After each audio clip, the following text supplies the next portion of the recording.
दुनिया में अदालत तेरा, दुनिया ये अदालत में तेरा नाम रहेगा। फारूक तेरा नाम से इस्लाम रहेगा। दुनिया में सदाकत में तेरा नाम रहेगा। सिद्दीक तेरा नाम से इस्लाम रहेगा। दुनिया शुजाअत में तेरा नाम रहेगा। दुनिया शुजाअत में तेरा नाम रहेगा। उस्मान तेरा नाम से इस्लाम रहेगा। उस्मान तेरा नाम से इस्लाम रहेगा। दुनिया ये सखावत में तेरा नाम रहेगा।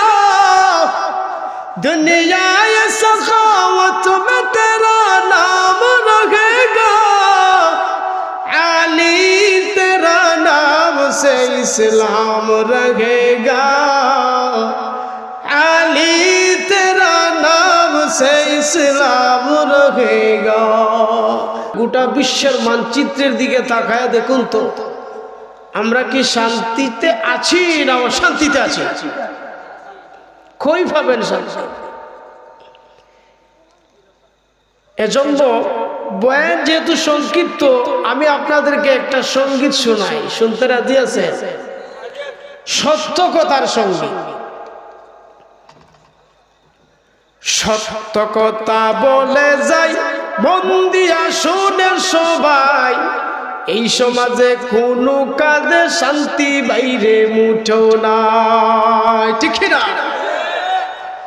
সত্য কথা বলে যাই, মন দিয়া শোনে সবাই।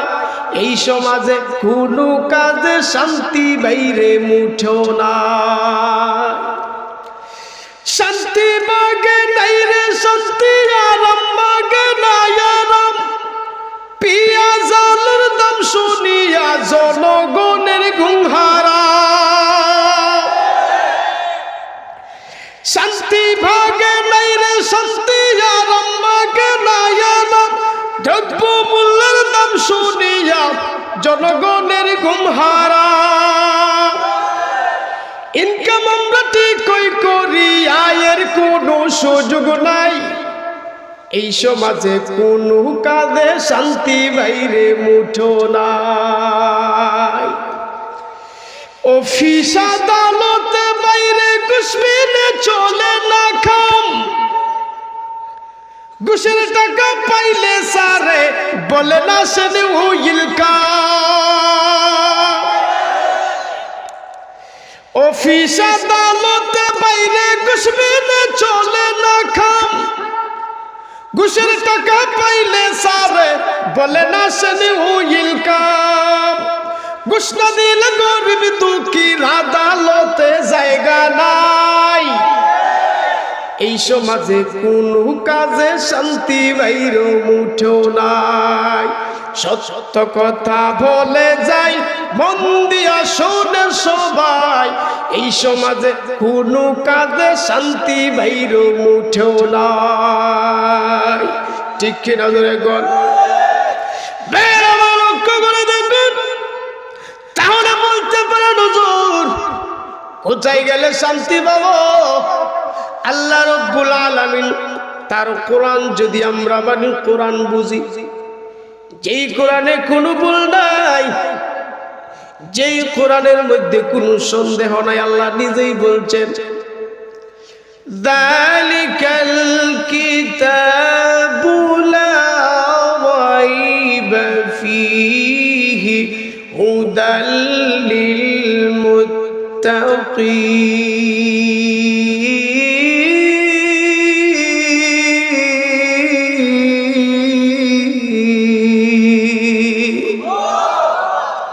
রালিকাল কিতাব না হাদাল কিতাব। রালিকাল কিতাব বলতে ওই কিতাব যেই কিতাবটা লৌহে মাহফুজের মধ্যে লেখা, যার মধ্যে কোনো সন্দেহ নাই, কোন সংশয় নাই, সন্দেহের অবকাশ নাই। মুত্তাকি যারা তাদের জন্য হেদায়েত হলো কোরআন। ঠিক কিনা দিলেগণ? আল্লাহ রাব্বুল আলামিন এই কথাটা বুঝাবার জন্য আদম আলাইহিস সালাম থেকে আপনার আমার নবী পর্যন্ত লক্ষাধিক পয়গম্বর আল্লাহ দুনিয়াতে পাঠাইলেন। আল্লাহ অনেক আসমানি কিতাব পাঠাইলেন। আল্লাহ রাব্বুল আলামিন নবীগণ পাঠাইয়া বুঝাইতে চান দুনিয়ার মানুষ শান্তি শান্তি করিয়া কোরআন ছাড়া যদি শান্তি খুঁজে পাওয়া যাবে না। ঠিক কিনা বলেন? আপনার আমার নবীর কাছে কোরআন নাযিল হলো।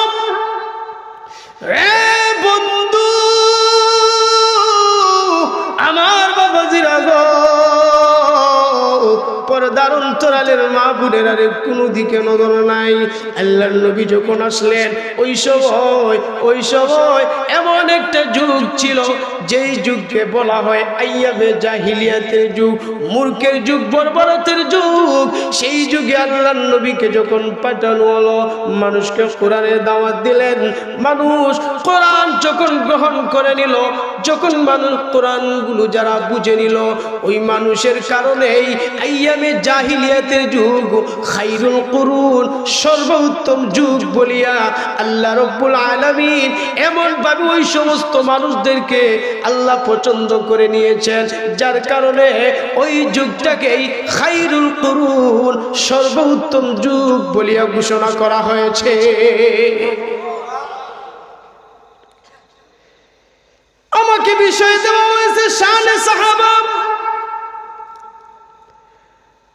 আমি আপনাদের সামনে সূরাতুল ফাতহের 29 নম্বর আয়াতে কারিমা তেলাওয়াত করেছি। শানে সাহাবা নিয়ে আলোচনা করার জন্য সংক্ষেপে আপনাদেরকে বুঝাই রে বাবা। ইমাম নাসাই রাহমাতুল্লাহি আলাইহির একটা বয়ান থেকে শুরু করি, রাজি আছেন তো? ইমাম নাসাই রাহমাতুল্লাহি আলাইহি বলেন, ইন্নামাল ইসলামু কাদারিল লাহাবা। ইমাম নাসাই বলেন, ইসলাম একটা ঘরের মতো, আর এই ঘরের দরজাটাই হলো সাহাবায়ে কেরাম। আর আস্তে গুন সুবহানাল্লাহ। ইসলাম একটা ঘরের মতো, আর এই ঘরের দরজাটাই হলো সাহাবায়ে কেরাম। কেহ যদি রে বন্ধু সাহাবায়ে কেরামকে বাদ দিয়া সমালোচনা করে যদি কেউ ইসলাম বুঝতে চায়, ইসলাম মানতে চায়, ইমাম নাসাই বলেন সে যেন দরজাটারে ছিদ্র করে, দরজাটা ভেঙে প্রবেশ করতে চায়। বুঝেন নাই কথা? কেহ যদি সাহাবায়ে কেরামকে বাদ দিয়া সাহাবায়ে কেরামের সমালোচনা করে, সে যেন ইসলামের দরজাকে ছিদ্র করে ওই ঘরের ভিতরে ঢুকতে চায়। এবার আমরা সরাসরি কোরআনের দিকে চলে যাই। সাহাবায়ে কেরাম সম্পর্কে আল্লাহ কি বলছেন?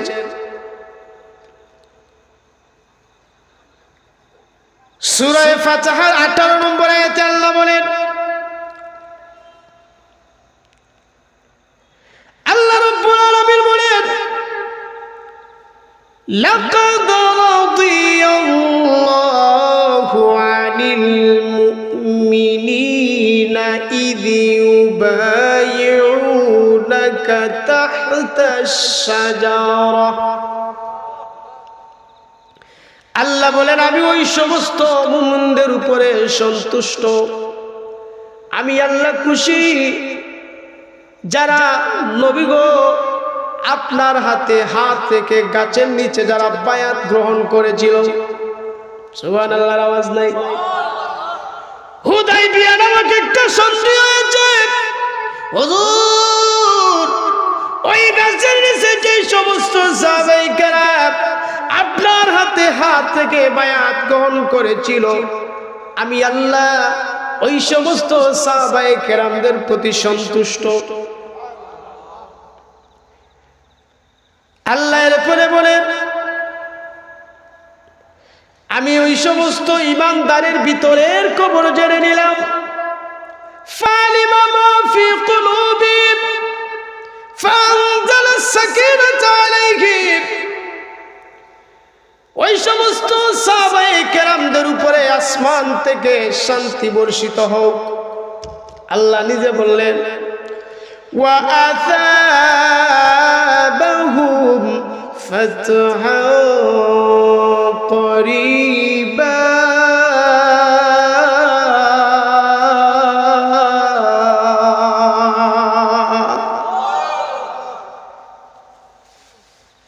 অবশ্যই আমি আল্লাহ তাদেরকে নিকটবর্তী বিজয় তথা মক্কা বিজয়ের মাধ্যমে তাদেরকে পুরস্কৃত করলাম। এক নম্বর, আল্লাহ রাব্বুল আলামিন সাহাবায়ে কেরামদের প্রতি সন্তুষ্ট। মনে রাখবেন, আমাকে যে আয়াতে কারিমা দেওয়া হয়েছে এই আয়াতে আল্লাহ পাক কি বলছেন দেখো। যেহেতু তাফসীরুল কোরআন মাহফিল, আমরা সবগুলো কথাই সরাসরি কোরআন থেকে শুনবো, ঠিক না? আল্লাহ পাক বলে 2 নম্বরে মুহাম্মাদুর রাসূলুল্লাহ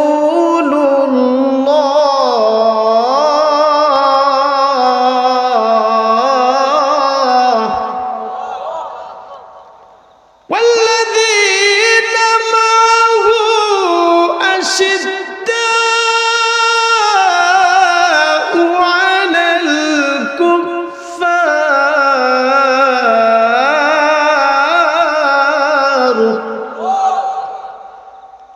মুহাম্মাদুর রাসূলুল্লাহ, মুহাম্মদ কার রাসূল? আওয়াজ করে বল। ওয়াল্লাযীনা মা'হু আশিদ্দাউ আলাল কুফফার, তার সঙ্গে যে সমস্ত সাহাবায়ে কেরাম যারা থাকেন তারা কাফিরদের বেলায় কঠোর, ঠিক কি না? রুহামা বাইনাহুম, তারা সাহাবায়ে কেরাম একজন আরেকজনের প্রতি এত সুন্দর সম্পর্ক রাখতেন, পরস্পর এত সদয়, এত সুন্দর সম্পর্ক রাখতেন।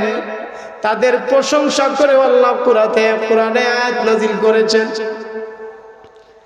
তারাহুম রুকআ সুজদা ইয়াবতাগুনা ফাদলাম মিনাল্লাহি ওয়া রিদওয়ানা। নবী গো, আপনি তাদেরকে রুকুকারী এবং সিজদাকারী অবস্থায় পাবেন। তারা রুকু এবং সিজদার মাধ্যমে আল্লাহর সন্তুষ্টি কামনা করে। সিমাহুম ফি ওয়াজুহিহিম মিন আসারিস সুজুদ।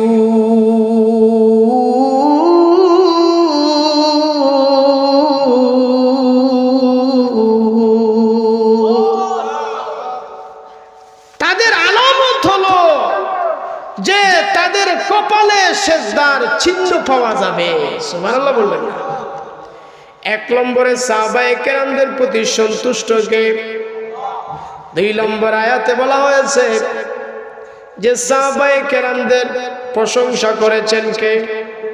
3 নম্বর, সাহাবায়ে কেরাম আল্লাহর নির্বাচিত বান্দা। সুবহানাল্লাহ। 19 নম্বর পারার 20 নম্বর পৃষ্ঠার একবারে শেষের আয়াত আল্লাহ রাব্বুল আলামিন বলছেন ওয়া কুলিল হামদুলিল্লাহি ওয়া সালামুন আলা ইবাদিহিল্লাযীনা ইসতাফা।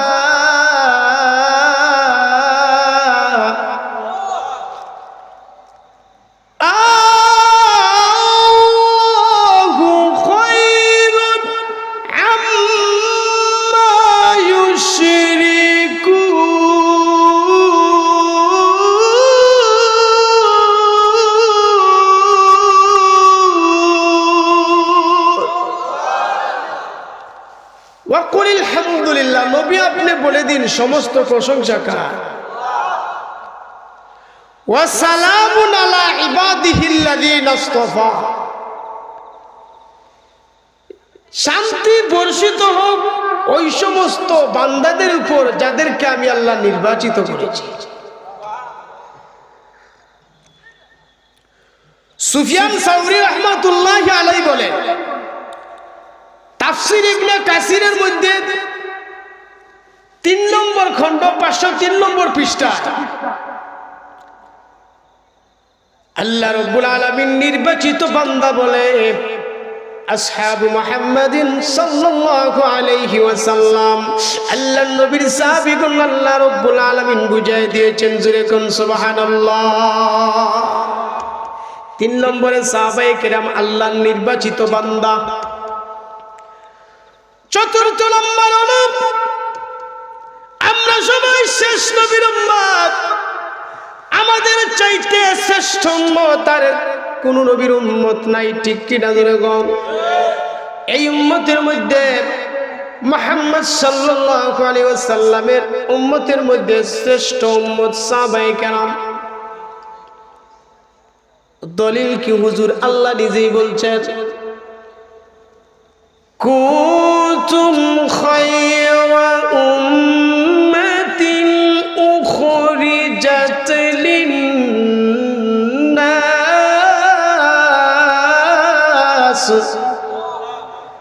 তা'মুরুনা বিল মা'রুফি ওয়া তানহাউনা আনিল মুনকারি ওয়া তু'মিনুনা বিল্লাহ।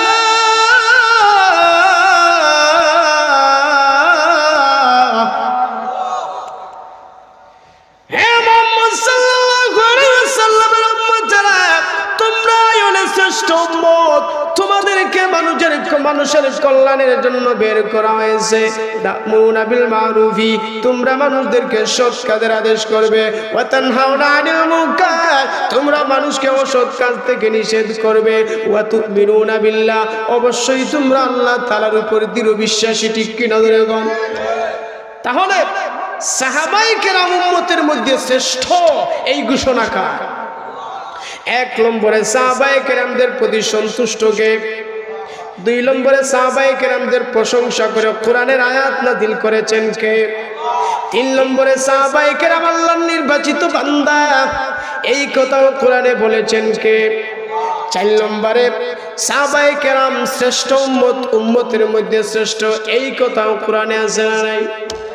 এখন আল্লাহ বলে, যাদের প্রশংসা আমি করলাম, যাদেরকে প্রতি আমি সন্তুষ্ট, যারা আমার নির্বাচিত বান্দা, তাদের প্রতি তোমরা ঈমান আনো,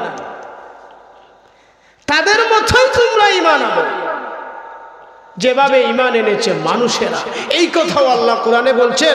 আর এই মানুষেরা বলতে সাহাবায়ে কেরাম, আল্লাহ নিজেই বলছেন, ওয়া ইযা কিলা লাহুম আমিনু কামা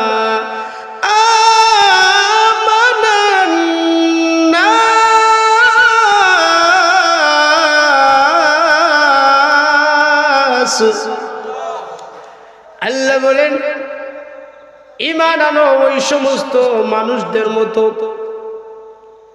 ঈমান আনো তাদের মতো যেইভাবে ঈমান এনেছে মানুষেরা। মানুষেরা বলতে সাহাবায়ে কেরাম বোঝানো হয়েছে। এই কারণে বন্ধু, সাহাবায়ে কেরামদের প্রতি সন্তুষ্ট আল্লাহ, সাহাবায়ে কেরামদের প্রশংসা করলেন আল্লাহ। সাহাবায়ে কেরাম নির্বাচিত বান্দা, আল্লাহ কোরআনের আয়াতে বলে দিয়েছেন সাহাবায়ে কেরাম উম্মতের মধ্যে শ্রেষ্ঠ উম্মত। তাদের মতো যদি ঈমান আনো তবে তোমাদের ঈমান হবে পরিপূর্ণ। এভাবে আল্লাহ বলেন, তোমরা যদি সাহাবায়ে কেরামদের প্রতি ঈমান আনতে পারো, তোমাদের পারিবারিক জীবন, সামাজিক জীবন, এমনকি রাষ্ট্রীয় জীবন, আন্তর্জাতিক জীবন পর্যন্ত শান্তি দিবেন কে? আরো যখন শান্তি দিবেন কে?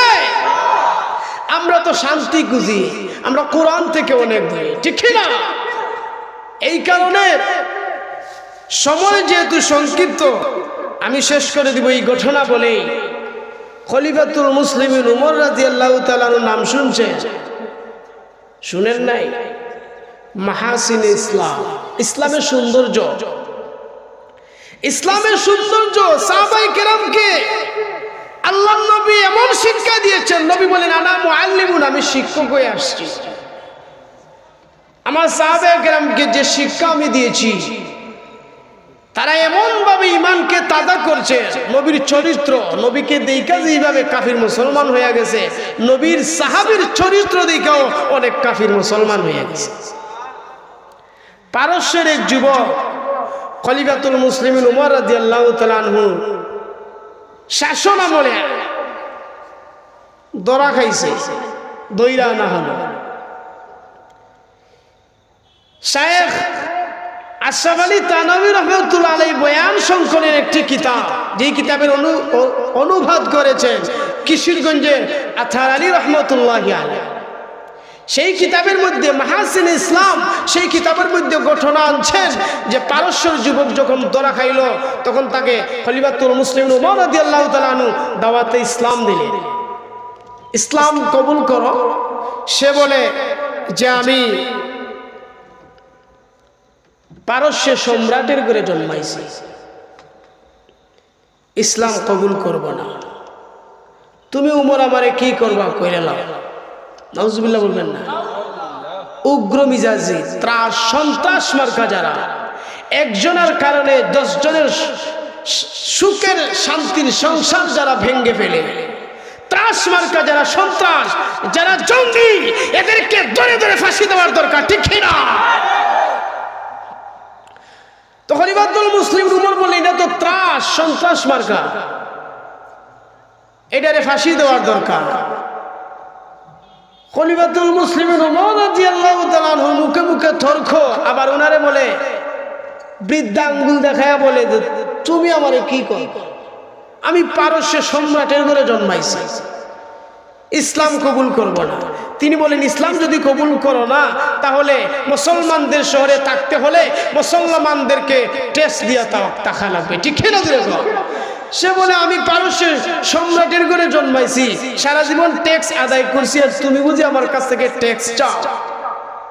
বলে তাহলে তোমাকে ফাঁসি দেওয়া হবে।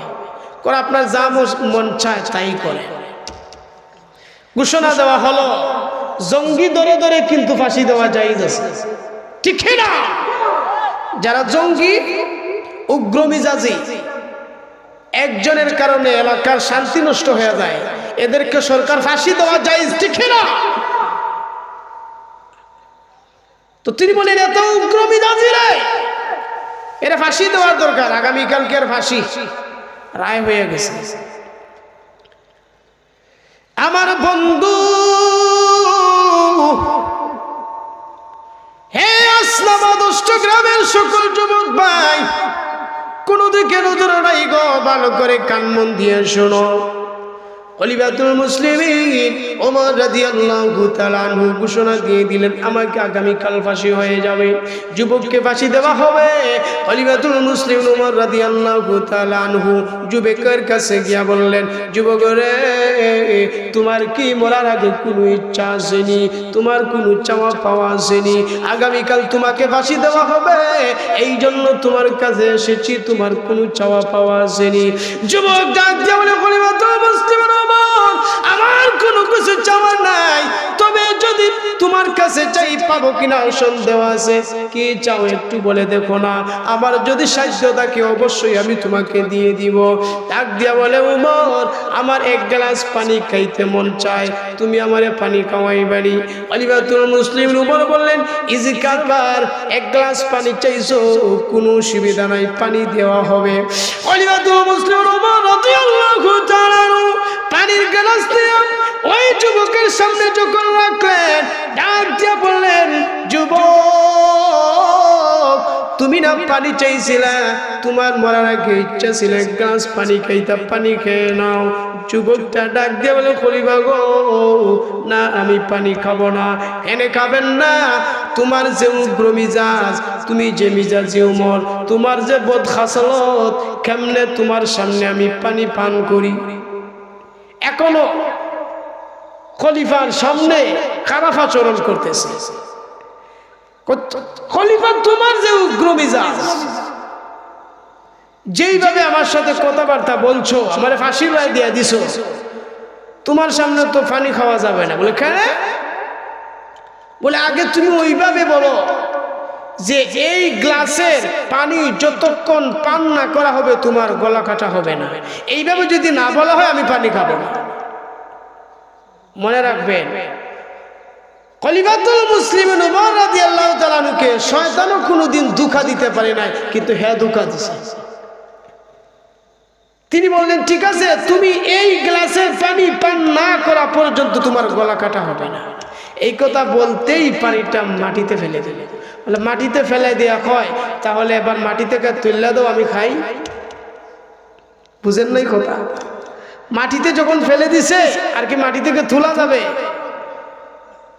মুসলমানরা কোনোদিন মিথ্যা কথা বলে না, ওয়াদা ভঙ্গ করতে পারে না। আপনারা আমাকে বলেছেন যে এই পানি যদি আমাকে না তুলিয়ে দিতে পারেন, পানি না পান করা পর্যন্ত আমার গলা কাটা হবে না, তাহলে পানি যদি না তুলতে পারেন আপনি আমার গলা কাটতে পারবেন না।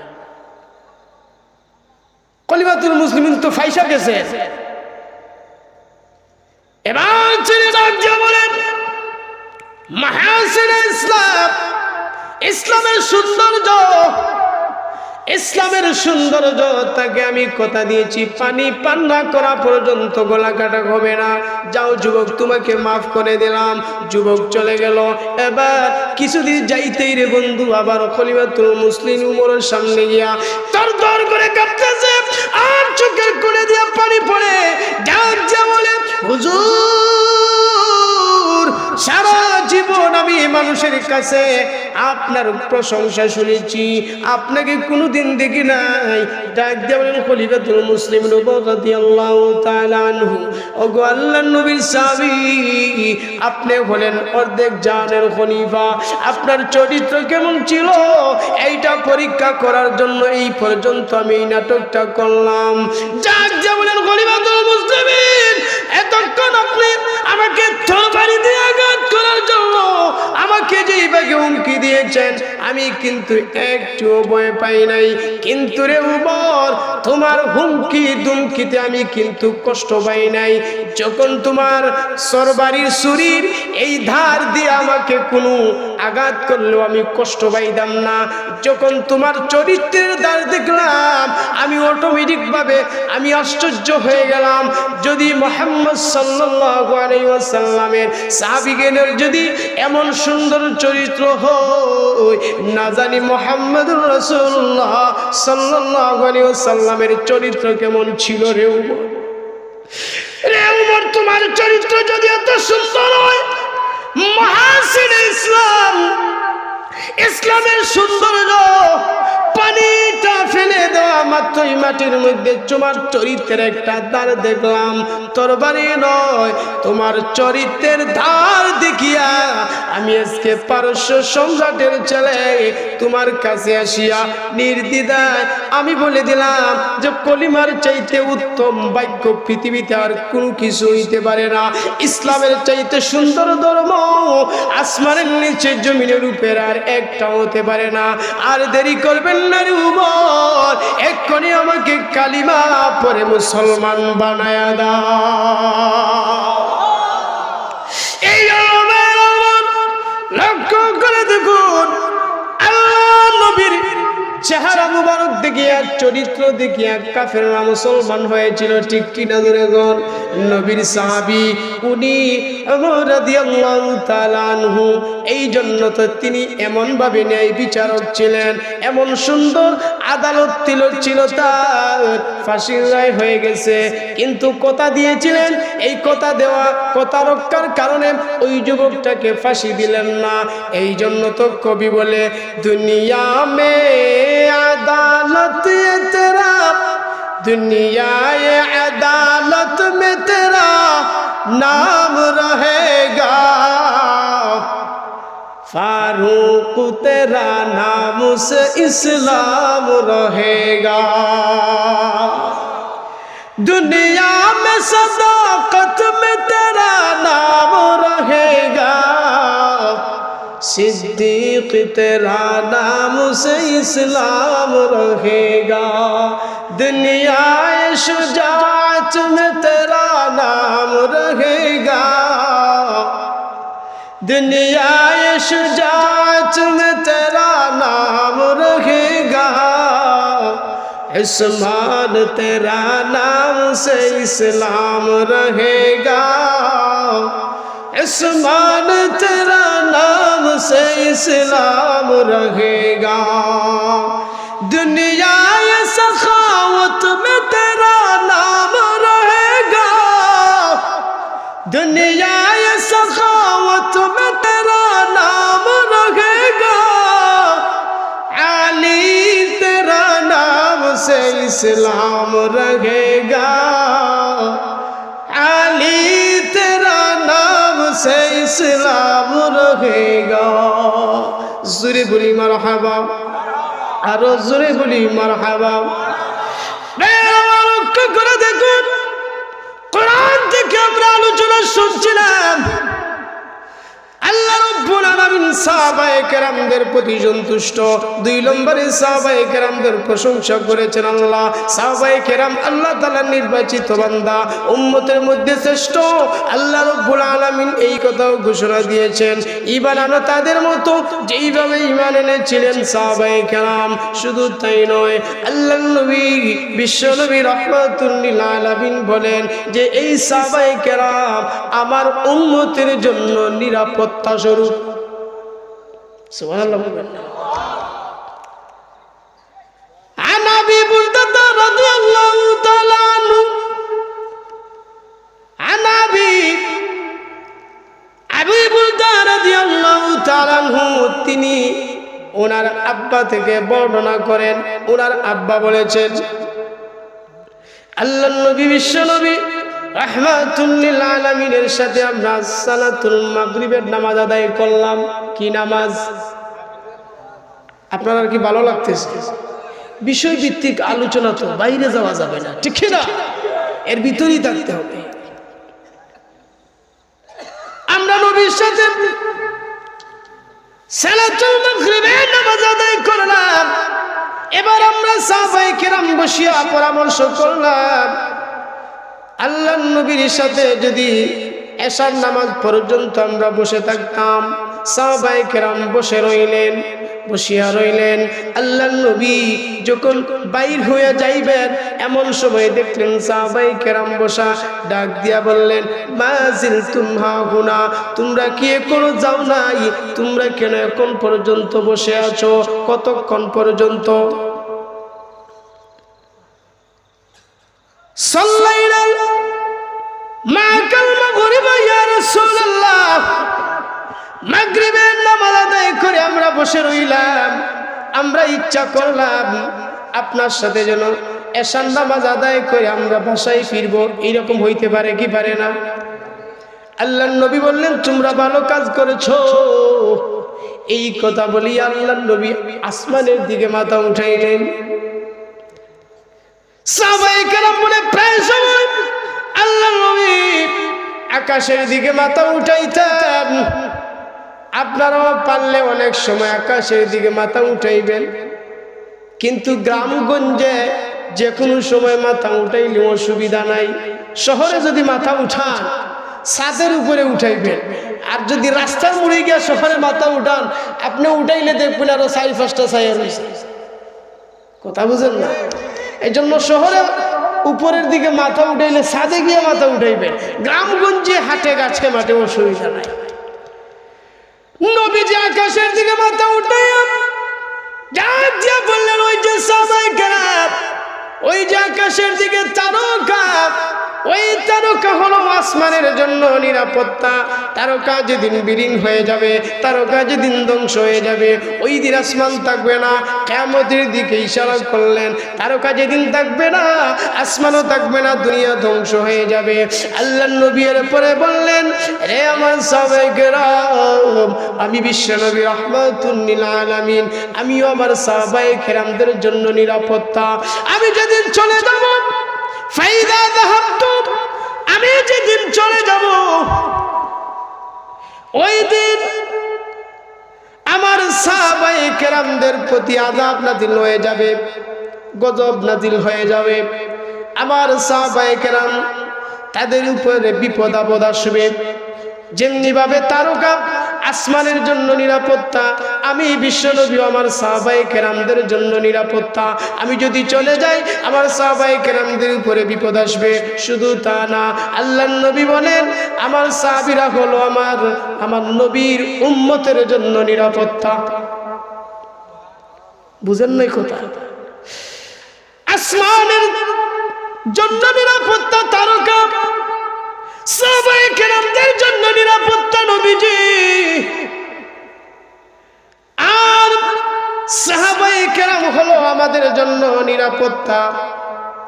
আল্লাহর নবী বলেন আমার সাহাবায়ে কেরাম যখন চলে যাবে তখন বাকি আমার নবীর উম্মতের উপরে আযাব চলে আসবে। ধারাবাহিকভাবে আমরা গজবের মধ্যে আছি না নাই?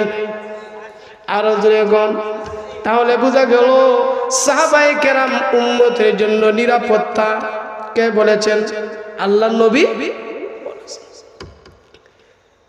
আল্লাহর নবীর দ্বিতীয় খতম, সাহাবায়ে কেরাম এই উম্মতের জন্য কল্যাণকর। সুবহানাল্লাহ বলবেন না? কেমনে কল্যাণকর? শুধু তরজমাটা শুনে নেন, ব্যাখ্যা করা যাবে না। আল্লাহ বিশ্বনবী রাহমাতুল্লিল আলামিন বলেন আমার সাহাবায়ে কেরাম শুনে নাও, তোমরা বলে আমার উম্মতের, তোমার আমার বিশ্বনবীর উম্মতের জন্য কল্যাণকর। কেমনে কেমনে কল্যাণকর? কেমনে কল্যাণকর? কল্যাণকর হলো আল্লাহর নবী বলেন আমার সাহাবায়ে কেরাম যারা আমি বিশ্বনবীকে দেখলো এবং আমার সান্নিধ্য লাভ করলো, আমার সান্নিধ্য লাভ করলো, তারা হলো অন্যান্য উম্মতের জন্য কল্যাণকর। ধারাবাহিকভাবে আমার সাহাবায়ে কেরামকে তাবিঈনরা দেখলো, তাবিঈনের জন্য সাহাবায়ে কেরাম কল্যাণকর। তবে তাবিঈনের জন্য তাবিঈনরা কল্যাণকর। ধারাবাহিকভাবে যারা আল্লাহর ওলিরা আজ পর্যন্ত উলামায়ে কেরাম যারা আছেন গো, তারা হলো আমাদের জন্য কিছুটা হইলেও কল্যাণকর। বুঝেন না? আল্লাহর নবী বলেন সাহাবায়ে কেরাম আমার উম্মতের জন্য কল্যাণকর, যারা আমার সান্নিধ্য লাভ করেছে। তাবিঈনরা কল্যাণকর যারা সাহাবায়ে কেরামকে দেখো, তবে তাবিঈনরা কল্যাণকর পাইল যখন তারা তাবিঈনদেরকে দেখলো। এইভাবে ওলি গৌস কুতুব যারা আছেন আল্লাহর ওলিরা ধারাবাহিকভাবে উলামায়ে কেরাম পর্যন্ত যারা এখনো বেঁচে আছেন তারা যতক্ষণ থাকবে আমাদের জন্য কল্যাণকর। কিন্তু উলামায়ে কেরামকে বন্দী রাখিয়া জেলের মধ্যে এই জাতি কি কোনোদিন কল্যাণের দিকে আগায় যেতে পারবে? আরো যখন আগায় যেতে পারবে, কেমনে দেশের মধ্যে শান্তি আসবে? যেই দেশের মধ্যে হক্কানি উলামায়ে কেরামকে কারাবন্দী করে রাখা হয়, খোদার কসম সেই দেশে জাতির দুর্গতি ছাড়া কখনো উন্নতি হতে পারে না, পারে না, পারে না। ঠিক না দিলে গো ইসলাম জিন্দাবাদ জিন্দাবাদ জিন্দাবাদ জিন্দাবাদ, দিন ইসলাম আদিমুল ইসলাম পরিষদ জিন্দাবাদ জিন্দাবাদ, মুক্তি মুক্তি মুক্তি চাই, আলিমুল আমাদের মুক্তি চাই, আলিমুল আমাদের মুক্তি চাই, মুক্তি মুক্তি মুক্তি চাই। এই তাকবীর, আল্লাহু আকবার। আমার বন্ধুগণ, উলামায়ে কেরাম যতক্ষণ আমাদের কাছে থাকবে, আমরা যত তাদের সান্নিধ্যে থাকবো তত আমরা লাভবান। কিছু না কিছু হলেও আমাদের উপরে কল্যাণ থাকবে, ঠিক না? কিন্তু উলামায়ে কেরামকে বন্দী রেখে নয়। যেই কথা বুঝাইতে চাইছিলাম, সাহাবায়ে কেরামদের শানে যদি ওয়াজ করি বাবা, সারা রাত ওয়াজ করলেও শেষ হবে না। রে বন্ধু, ঈমান আনো ওই সমস্ত মানুষদের মতো, তাদের মতো ঈমান আনো যেইভাবে ঈমান আনছে সাহাবায়ে কেরাম, জীবন দিতে প্রস্তুত। সাহাবায়ে কেরাম জীবন দিতে পর্যন্ত প্রস্তুত। ছোট্ট একটা ঘটনা বলে আমি শেষ করে দিব। আল্লাহর নবী বিশ্ব নবী রাহমাতুল লিল আলামিন সাহাবায়ে কেরামকে এত শিক্ষা দিয়েছেন, তারা এমন শিক্ষায় শিক্ষিত হয়েছেন, উহুদের ময়দানে যখন চতুর্দিক থেকে তীর আসতেছে, নবীর মুহাব্বত সাহাবায়ে কেরাম যারা ধরে আছে না নাই, চতুর্দিক থেকে যখন তীর আসে, তালহা রাদিয়াল্লাহু তাআলা আনহু জান্নাতের সার্টিফিকেট প্রাপ্ত সাহাবী ডাক দিয়া বলেন, নবী গো,